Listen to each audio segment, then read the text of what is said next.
உலக புகழ்பெற்ற திருச்செந்தூரின் பெயர்க்காரன் தான் நம்ம பார்க்க போறோம். சங்க இலக்கியப்படி இந்த ஊருடைய பெயர் திருச்சீரலைவாய். அதோடைய அர்த்தம் என்ன கேட்டீங்கன்னா, இந்த கடலில் உள்ள அலைகள் வந்து ரொம்ப ஆக்ரோஷமின்றி சீராக பாய்ந்து வரும். அதனால இந்த சீரான அலைகளின் முகப்பு பகுதியில் வாய்ப்பகுதியில் அமைந்த ஊரின் காரணமாக இந்த ஊருக்கு திருச்சீரலைவாய் என்ற பெயர் கொடுத்திருக்காங்க. இது நம்ம சங்க இலக்கியங்கள் படி. அதே மாதிரி பின்னால சூரனை வதம் பண்ணதன் காரணமாக இந்த ஊருக்கு செயந்தபுரம், அதாவது வெற்றி கொண்டபுரம் என்ற அர்த்தத்தோட ஒரு பேர் வந்திருக்கு. இந்த முருகனுக்கும் செயந்தநாதன் என்ற பெயர் தான் ஆரம்பத்தில் இருந்தது. நாளடைவில் இந்த பெயர்கள் மருவி செயந்தபுரம் திருச்செந்தூர் திருச்செந்தூராகவும் செயந்தநாதன் என்ற பேர் செந்தில்நாதராகவும் மாறிடுச்சு.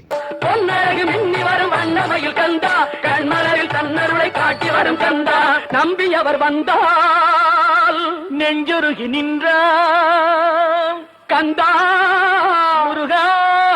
நம்பியவர் வந்தால் நெஞ்சுருகி நின்றால் கந்தா முருகா வருவார்.